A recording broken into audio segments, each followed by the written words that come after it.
बिहार में सरकारी बंगले पर सियासत गर्मा गई है। डिप्टी सीएम आवास को लेकर तेजस्वी पर भारतीय जनता पार्टी ने आरोप लगाया। कहा है कि पूर्व डिप्टी सीएम तेजस्वी यादव ने सरकारी बंगला खाली तो कर दिया और यहां का सामान भी साथ लेकर चले गए। आवास से बेड, एसी और बेसिन तक निकाल लिया गया।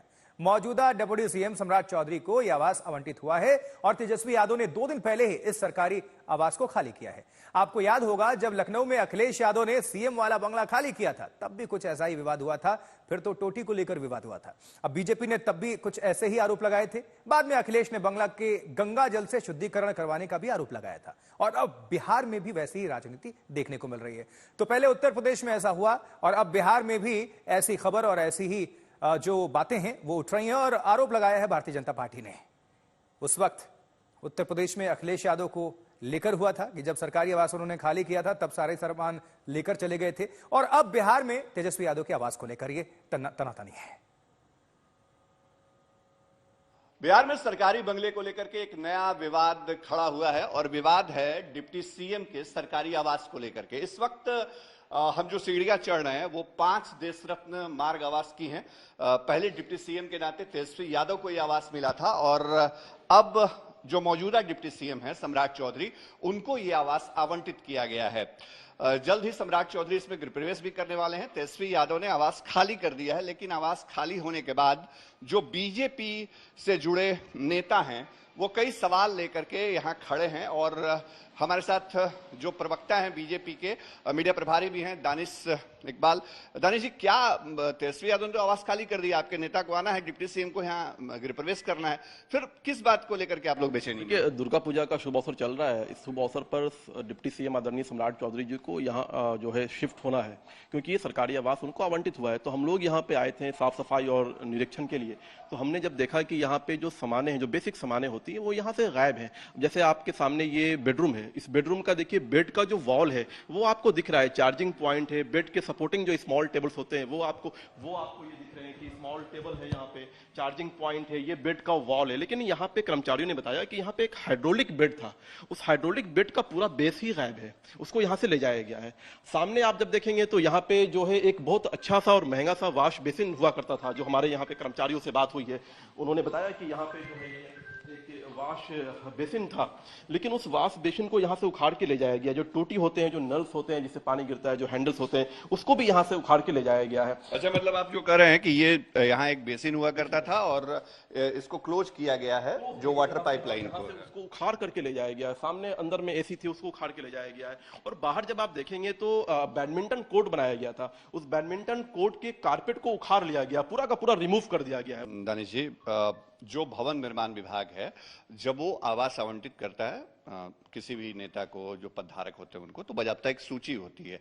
क्या भवन निर्माण विभाग ने कोई सूची आप लोगों को दी है कि कौन सा सामान यहाँ अलॉट किया गया था और उसमें क्या मिसिंग है? ये तो आरोप आप लगा रहे हैं कि ठीक है यहाँ पलंग गायब है और बाकी। भवन निर्माण विभाग की तरफ से जो सूची है वो जो अधिकारी हैं उनको दे दी गई है और वो सारी सूची में पूरी की पूरी लिस्ट है कि क्या क्या दिया गया है और क्या क्या पहले से था।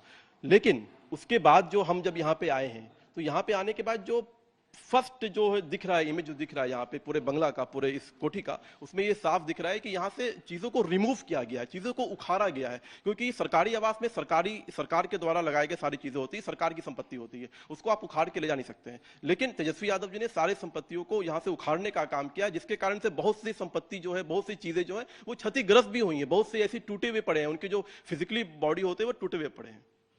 बीजेपी के नेता सवाल उठा रहे हैं और सवाल इसलिए उठ रहे हैं क्योंकि यहां पर कुछ चीजें ऐसी दिख रही हैं जो संभवतः तेजस्वी यादव को जब बंगला मिला था तो यहां पर वो चीजें थीं और अब अगर वो सामान यहां नहीं है तो सवाल बीजेपी की तरफ से उठाए जा रहे हैं। 5 देश रत्न मार्ग आवास एक बार फिर से सुर्खियों में है और इसको लेकर राजनीति भी दिख रही है। सहयोगी कैमरा पर्सन नरीम आलम के साथ शशि भूषण, आज तक। तो उत्तर प्रदेश से लेकर बिहार तक ये जो सरकारी बंगला खाली कराने को, उसमें अब टोटी कनेक्शन सामने आया। उधर अखिलेश यादव थे, इस तरफ तेजस्वी यादव थे। बीजेपी ने आरोप लगाया। अब क्या है सियासी रिएक्शंस, वो भी सुन लेते हैं। मृत्युंजय तिवारी और गिरिराज सिंह दोनों को सुनिए। श्री तेजस्वी यादव जी ने जो उप मुख्यमंत्री रहते हुए बंगला मिला था उसे खाली कर दिया। अब बीजेपी घटिया सियासत कर रही है, ओछी राजनीति कर रही है। अब कह रही है कि तेजस्वी यादव जी एसी खोलकर चले गए, बेड लेकर चले गए। इसी से पता चलता है ये तेजस्वी यादव जी के फोबिया से ग्रसित हैं। इतना गिरा हुआ राजनीति, निचले स्तर पर राजनीति बीजेपी ही कर सकती है, ये जनता सब देख रही है। अगर बीजेपी को चाहिए कि तेजस्वी यादव जी ही उनके बंगले में एसी लगा दें और बेड पहुंचा दें तो वो कर देंगे। अब बिहार से आते हैं। बिहार में एक चीज निकल के सामने आई है, तेजस्वी यादव ने अपना बंगला खाली किया। तो अब ये चीज आरोप उन पर यह लग रहा है कि बंगला खाली किया तो बैडमिंटन कोर्ट वहां से गायब है, बाथरूम में जो टोटियां थी वो वहां से गायब है, और कई सारी चीज जो सरकारी बंगले के अंदर है वो गायब है। आप इसको किस तरह से देखते हैं? देखिए, मैं तो इसे जानता हूं कि ये ओछी राजनीति है, ओछी हरकत है। राजनीति नहीं कहें, ओछी हरकत कहें। आप राज्य में उप मुख्यमंत्री रहते हो और आप ये ओछी हरकत ईंटा उठा के ले जा रहे हो, बाथरूम ले जा रहे हो, जिम ले जा रहे हो। ये तो अब जांच का विषय है। इस पर एफआईआर होनी चाहिए कि इनके बंगले पर कितना खर्च अब तक हुआ है। उस बंगले पर जब से वो अलॉट हुआ उप मुख्यमंत्री के नाम पर, वो बंगला में जो था वो सामान क्या लगा था और क्या उखाड़ के ले गए, इसकी जांच भी हो और एफआईआर भी हो। ये आरोप पहली बार नहीं लगा, इससे पहले अखिलेश यादव पर भी आरोप लगा था जब उन्होंने अपना सरकारी आवास खाली किया था कि टोटी वो भी निकाल के ले गए। इसीलिए मैं कह रहा हूं ये ओछी हरकत है। पिताजी ने तो फॉडर खा गया, ये ईंटा तक उठा के ले गए। शशि भूषण और ज्यादा जानकारी आप सभी तक पहुंचाएंगे। हमारे संवाददाता बिहार से जुड़ चुके हैं। शशि भूषण, उत्तर प्रदेश में भी ऐसे ही कुछ हमें आरोप प्रत्यारोप देखने को मिला था, सियासत देखने को मिली थी। जब सरकारी आवास अखिलेश यादव ने खाली किया था तो बीजेपी ने आरोप लगाया था कि टोटी समेत वहां तमाम सामान गायब कर दिए गए। यहां पर भी कुछ ऐसा ही देखने को मिल रहा है, तो किस तरह से इसको लेकर सियासत अभी देखने को मिल रही है बिहार में?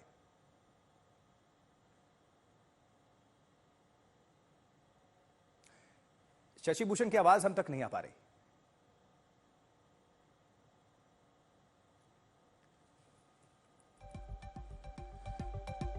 शशि, आपको दोबारा हम जोड़ेंगे, तब तक ये तस्वीरें हम दिखा देते हैं दर्शकों को। ये सरकारी आवास है जिसमें तेजस्वी यादव रहा करते थे, उप मुख्यमंत्री के लिए अलॉट ये सरकारी आवास।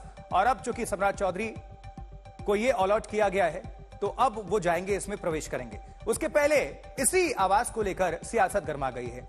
ये देख पा रहे हैं आप, जो भी चीजें हैं, अब बीजेपी का इसमें दावा है, आरोप है। और जो सम्राट चौधरी के साथ रहते हैं दानिश, उनका आरोप है कि वो बता रहे हैं कि यहां पर बहुत सारे सामान थे, वॉश बेसिन से लेकर बेड तक हाइड्रोलिक, वो उठा लेकर गए हैं। और इसमें टोटी भी था, वो भी निकाल कर लेकर गए हैं। अब कितनी सच्चाई है ये तो तेजस्वी यादव की भी प्रतिक्रिया आएगी। लेकिन शशि भूषण हमारे साथ जुड़ चुके हैं। शशि, उत्तर प्रदेश से ये बढ़कर अब बिहार भी पहुंच चुका है। सरकारी आवास का मामला, तमाम सामान उपकरण वहां पर हटाने का दावा किया जा रहा है। क्या अभी आपने देखा और क्या किस तरह से सियासत इसको लेकर हो रही है? और साथ ही ये भी जानेंगे कि क्या तेजस्वी यादव की तरफ से कोई प्रतिक्रिया आई है?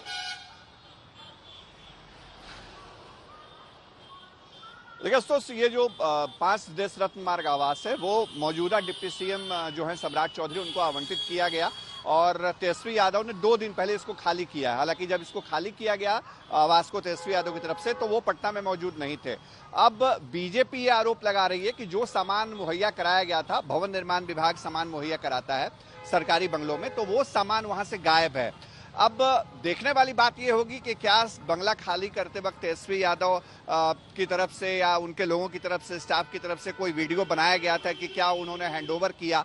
भवन निर्माण विभाग का ऑफिशियल स्टेटमेंट अब तक नहीं आया है, उसका हमको इंतजार है। लेकिन हाँ, बीजेपी सीधे सीधे आरोप लगा रही है और आरोपों की एक लंबी फहरिस्त है कि तेजस्वी यादव ने बेड गायब करवाया, बेसिन गायब कराया, एसी गायब कराया, बैडमिंटन कोर्ट को नुकसान पहुंचाया गया, जो जिम था वो नुकसान पहुंचा। लेकिन ये सब चीजें, ये सब आरोप अपनी जगह पे है। बीजेपी के आरोपों पर आरजेडी का पलटवार है। आरजेडी कह रही है कि तेजस्वी यादव के फोबिया से बीजेपी ग्रसित है और ये बहुत ही घटिया स्तर की राजनीति बीजेपी कर रही है। अब तेजस्वी यादव इस मामले में क्या कहते हैं ये भी देखना दिलचस्प होगा। और साथ ही साथ भवन निर्माण विभाग, जिसके मंत्री जेडीयू कोटे के जयंत राज हैं, उनकी तरफ से क्या वर्जन आता है। हमने 2 बार संपर्क किया है जयंत राज से, लेकिन उन्होंने जवाब नहीं दिया है अब तक। हम लगातार कोशिश कर रहे हैं कि ऑफिशियल संयोग कहें या इत्तेफाक कहें, शशि भूषण जरूर है आशुतोष की, संयोग कहें या इत्तेफाक कहिए, उत्तर प्रदेश में भी हमें देखने को मिला था, तब अखिलेश यादव मुख्यमंत्री हुआ करते थे, और अब वो बिहार में तेजस्वी यादव को लेकर देखने को मिल रहा है, ये उप मुख्यमंत्री हुआ करते थे। दोनों अखिलेश यादव और तेजस्वी यादव आपस में रिश्तेदार भी हैं, एक मुख्यमंत्री और एक उप मुख्यमंत्री, और दोनों पर यही आरोप लमसम लगाया जा रहा है। और लेकिन इसको लेकर काफी सियासत भी देखने को मिली है, लंबे अंतराल तक चुनावी मुद्दा भी रहा है ये उत्तर प्रदेश में, और अब ये बिहार का जो मुद्दा है, हो सकता है आने वाले वक्त में ये भी एक इशू रहे। बिल्कुल मुद्दा रहेगा हालिया तौर पे। लेकिन ये बड़ा दिलचस्प एक और बात है आशुतोष, एक और बात जो बताना चाहेंगे, ये जो 5 देश रत्न मार्ग आवास है, इसके लग्जरी होने को लेकर के सियासत बहुत पहले से देखने को मिलती रही है। तेजस्वी यादव जब 2017 में डिप्टी सीएम से हटे थे, तब सुशील कुमार मोदी डिप्टी सीएम बने थे और उन्होंने इसी आवास में मीडिया को ले जाकर के दिखाया था कि कितना लग्जरियस आवास उन्होंने बनवाया है, सरकारी पैसे का किस तरह दुरुपयोग किया गया है। ठीक है, लेकिन 2022 में जब तेजस्वी यादव वापस से डिप्टी सीएम बने तो ये आवास उनको मिला और अब देखिए उसी आवास पे फिर सियासत जारी है। जी शशि, बहुत बहुत शुक्रिया आपका इस पूरी खबर पर जानकारी पहुंचाने के लिए।